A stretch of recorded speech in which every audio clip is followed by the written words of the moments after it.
जो जितना बड़ा पहलवान हो वो बन ले, चुनाव में वही जीतेगा जिसे मोदी जितावेगा। किसी की औकात नहीं है, जो जीत जाए वही जीतेगा जिसको मोदी जिताना चाहेगा। पूरा सिस्टम उसके हाथ में है। ये इलेक्शन कमीशन जो है, इसको अरेस्ट करके देशद्रोह में गिरफ्तार करके जेल नहीं भेजा जाएगा और इस देश में ईवीएम से नहीं, बैलेट पेपर से चुनाव नहीं होगा, तब तक आप मोदी को नहीं हरा सकते। ये सपने देखना बंद करो, भूल जाओ, किसी के बस के नहीं। जिस भगवान को उन्होंने अपनी राजनीति का केंद्र बनाया, उसी भगवान के घर में डकैती डाली, बड़ी जबरदस्त। इससे बड़ी डकैती कभी हुई नहीं, कहीं किसी ने डाली नहीं। 42 दिन में 70 बार डकैती अपने ही भगवान के घर में डाली और अभी भी उसे बचाने की कोशिश की जा रही है। और मुख्य रूप से मोदी के खिलाफ, मोहन भागवत के खिलाफ और योगी आदित्यनाथ के खिलाफ एफआईआर होनी चाहिए थी, लेकिन अभी कुछ नहीं है, कहीं भी कुछ नहीं है कि एक सरकार वो किस तरह से गुंडों को भेजकर एक शांतिपूर्वक चलते हुए जेन्युइन आंदोलन को खत्म करना चाह रही है। जय भीम, जय भीम। देश के छात्रों में, युवाओं में इतनी ताकत तो है ही है कि इस आंदोलन को ही नहीं, चाहेंगे तो सरकार को भी उखाड़ के फेंक देंगे। सरकार तेरी है भाई, पुलिस तेरी है, फौज तेरे पास में, उखाड़ देना इनको। कि गुंडों की फौज इकट्ठी है, वो आरएसएस के रूप में हो, वो बीजेपी के रूप में हो, वो बजरंग दल के रूप में हो या किसी भी रूप में हो, यही काम वो करते हैं। तो इसी काम को करने की धमकी दे रहे हैं। उसकी ट्रंप के सामने बोलती बंद है।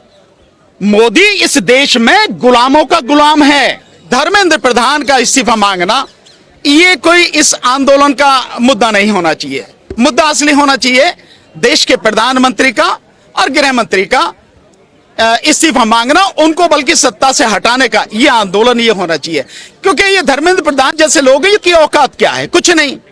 और हो सकता है अभी जो चर्चा चल रही है कि मंत्रिमंडल में रीशफलिंग की बात चल रही है, हो सकता है इस रीशफलिंग में उसको एक साइड में ठिकाने लगा दिया जाए, उसको हटा दिया जाए।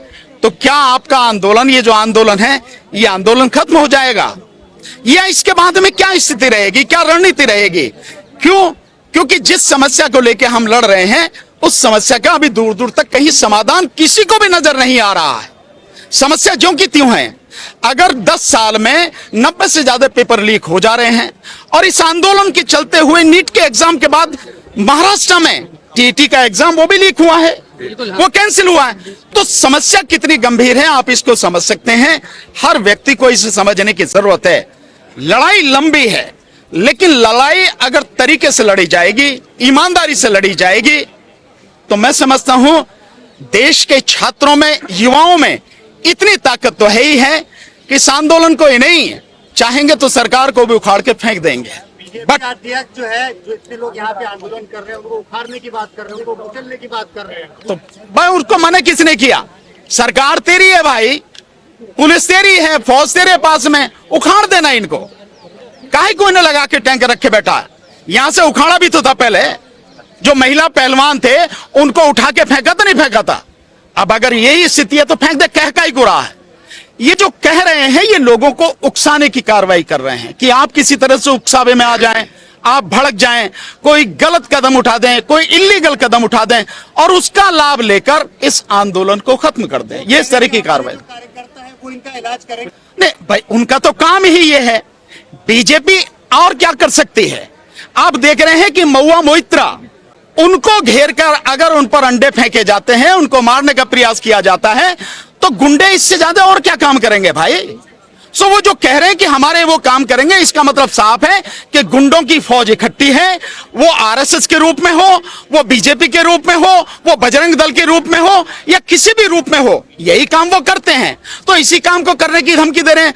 पर मैं ये कह रहा हूं कि धमकी काहे को दे रहे हो यार? करो ना। अगर तुम यही करना चाह रहे हो तो करो। देश ये भी देख लेगा कि एक सरकार जो देश में अपने आप को सबका साथ, सबका विकास, सबका विश्वास की बात करती है, वो किस तरह से गुंडों को भेजकर एक शांतिपूर्वक चलते हुए जेन्युइन आंदोलन को खत्म करना चाह रही है। करें वो ये सब, क्या दिक्कत है? तो कह रहे हैं शुक्र मनाओ कि अंडा ही फेंका है। भैया हम कहां शुक्र मना रहे? हम तो कुछ भी नहीं मना रहे। अंडा फेंका है, पत्थर तुम फेंकते हो, गोलियां तुम चलाते हो, इसमें कहां की बात है? ये तो सब कुछ तुम लोग करते हो भाई, ये उनका काम है सारा सब कुछ। लेकिन ये डराने की कार्रवाई है। और ये बातें कह के आपको भी डराने की कार्रवाई है। यहां जो आंदोलन कर रहे हैं, मैं समझता हूं आंदोलनकारी व्यक्ति को डरना नहीं चाहिए। ये जंतर मंतर, ये पीछे जो आपका ये संसद मार्ग है, हमने कम से कम अपनी जिंदगी में पिछले 30-35 साल में 200-250 आंदोलन तो किए होंगे।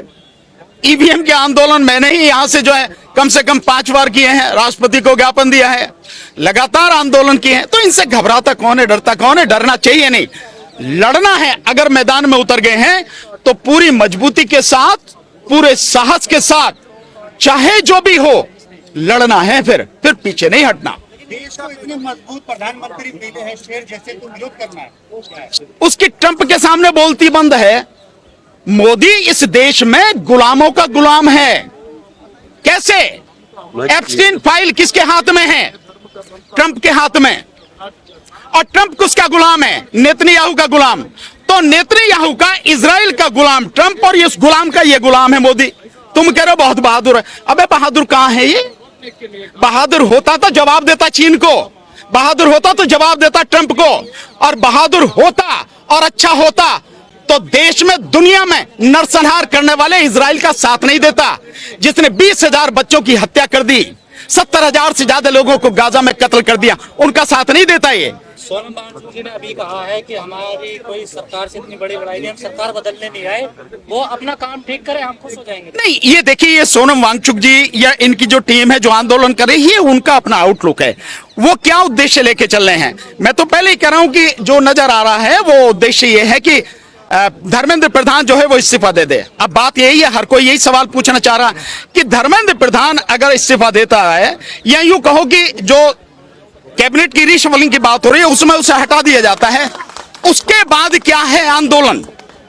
और आप अगर आंदोलन खत्म है तो आपकी समस्याओं का समाधान नहीं होगा, क्योंकि धर्मेंद्र प्रधान आपकी समस्याओं का कारण नहीं है। इस देश की समस्याओं का कारण है बीजेपी सरकार, मोदी और अमित शाह और आरएसएस।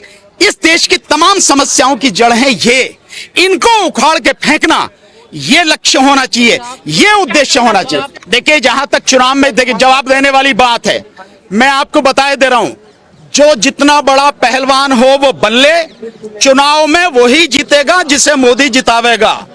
जो व्यवस्था चल रही है, ये सारा इलेक्शन का सिस्टम कैप्चर कर लिया है।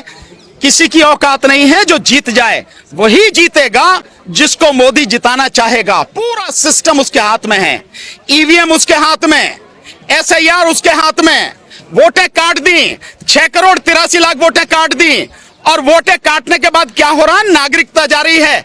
आर राजगोपाला, जो आप जानते हैं द टेलीग्राफ के बहुत बड़े संपादक रहे हैं, उनकी जो उनका पासपोर्ट है, वो पासपोर्ट रिन्यू नहीं हुआ, इसलिए क्योंकि उनका वोटर लिस्ट में नाम नहीं है। तो आप समझ नहीं रहे हैं, 6,83,00,000 लोगों की वोटें तो कट गई। और जिस तरह से पार्टियों को तोड़ा जा रहा है, जिस तरह से लोकसभा में और राज्यसभा में 2/3 बहुमत बनाने के लिए सरकार बढ़ रही है, इस देश के संविधान को खत्म करने की सारी कवायद हो रही है। आप इनकी बात कर रहे हो, आप अभी आप समझ के बाहर हैं आपके, जो ये सब लड़ाई लड़ रहे हैं। इस देश का जो चुनाव का सिस्टम है, जब तक ये सिस्टम नहीं सुधरेगा, ये इलेक्शन कमीशन जो है इसको अरेस्ट करके देशद्रोह में गिरफ्तार करके जेल नहीं भेजा जाएगा, और इस देश में ईवीएम से नहीं, बैलेट पेपर से चुनाव नहीं होगा, तब तक आप मोदी को नहीं हरा सकते। ये सपने देखना बंद करो, भूल जाओ, किसी के बस के नहीं। मोदी जी सर चुप है। अरे उसे क्या जरूरत है बोलने की? भाई उसे बोलने की क्या जरूरत है? वो चुप है। अमित शाह काम कर रहा है, ये धर्मेंद्र प्रधान या कोई भी, इनकी कोई औकात नहीं है।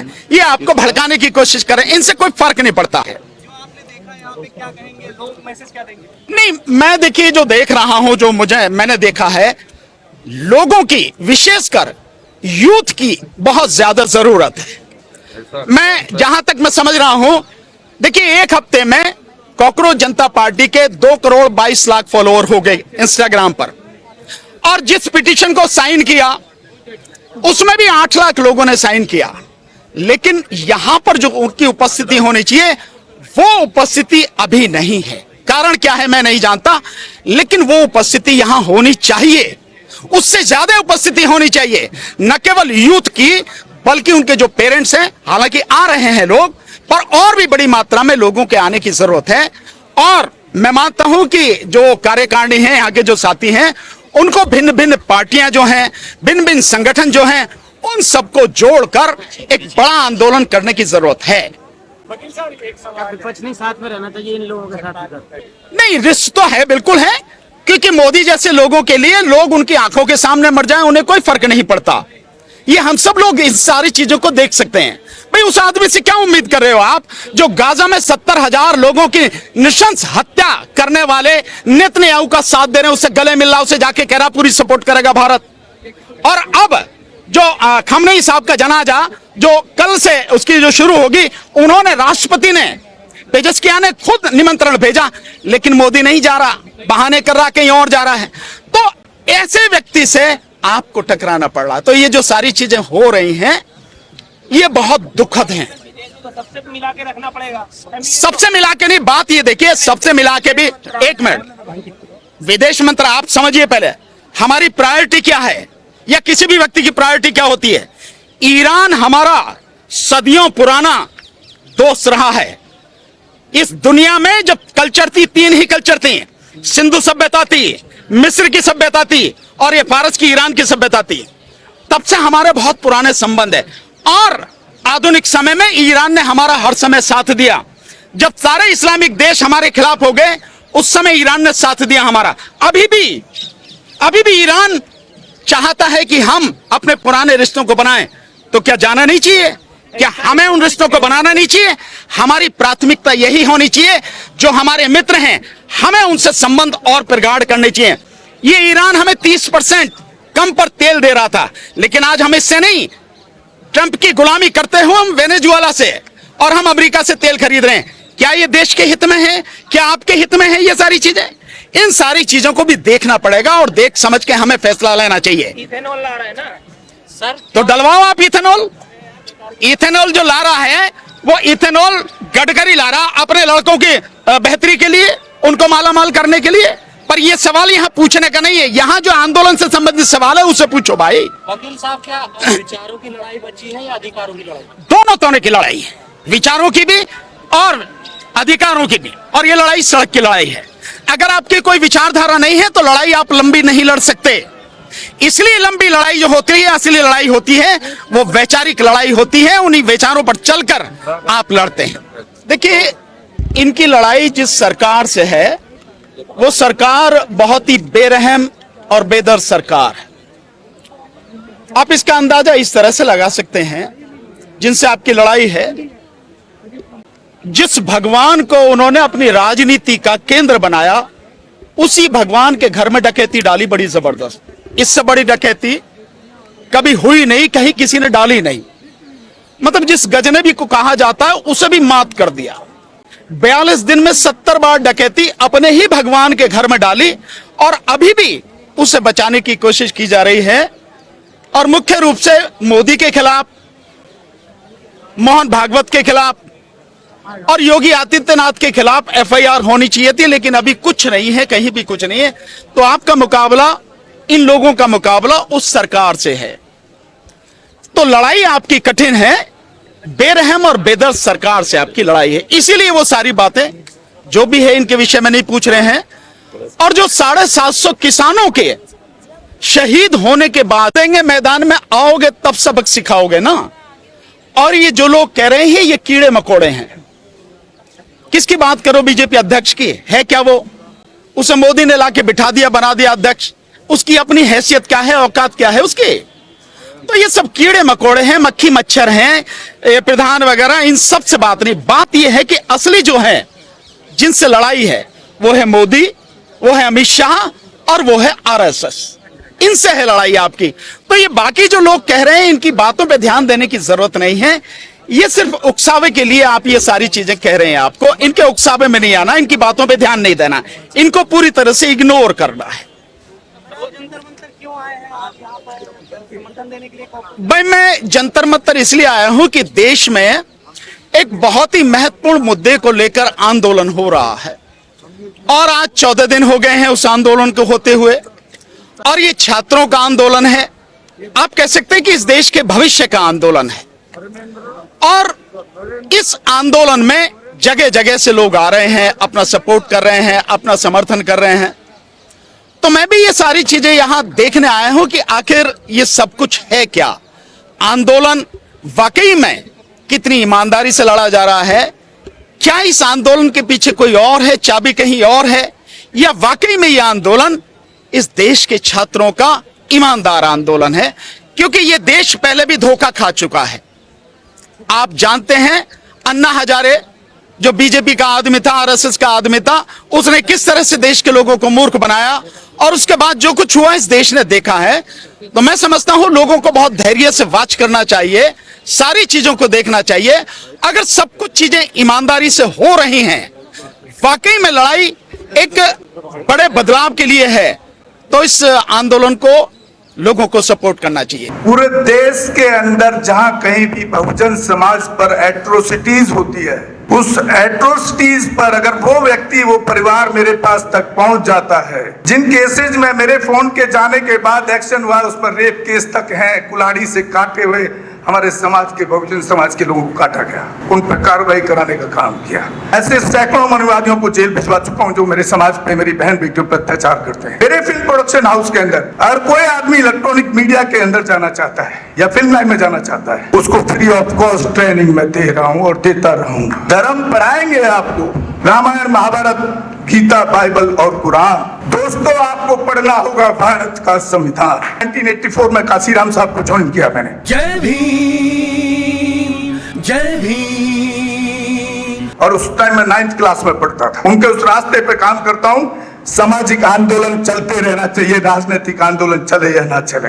ना बिकता हूँ, ना मुझे कोई खरीद सकता है, ना समझौता करता हूँ। सिर्फ 18 घंटे काम करता हूँ। जब तक मेरे समाज के, बहुजन समाज के पीड़ित व्यक्ति को न्याय नहीं मिल जाता, तब तक मैं बाबा साहब के विचारों और संविधान पर चलता हूँ। 9810085714। गांव की घटना है, ठाकुरों ने राइफल से गोली चलाई, मारने का प्रयास किया, सिर्फ बारात चढ़त के ऊपर की, इस रास्ते से बारात नहीं चढ़ेगी, ठाकुरों का रास्ता है। सारे चैनल को बोला कि भाई स्टोरी चला दो, किसी कोई चैनल पे स्टोरी चलाने के लिए तैयार नहीं होगा। कौन से बहुजन समाज को न्याय दिलाने की बात कर। काशीराम साहब कहते थे कि मैं किसी की शादी में नहीं जाऊंगा, किसी के फंक्शन में नहीं जाऊंगा, किसी घर नहीं जाऊंगा, ना शादी करूंगा, ना गए कभी। जो संगठन, जो राजनीतिक लोग चला रहे, वो अपने घर में पहले सुरक्षा और बंगला और पैसे का और बड़ी कार का इंतजाम कर रहे हैं। उस पर भी आपको सोचना चाहिए। फिल्म लाइन और इलेक्ट्रॉनिक मीडिया में इस समाज के लोग, जो पुअर सेक्शन है, पुअर कास्ट जिसको कहते हैं, SC ST OBC माइनॉरिटी, एक भी चैनल का कोई भी मालिक इस देश के अंदर आज तक नहीं है। क्यों नहीं है?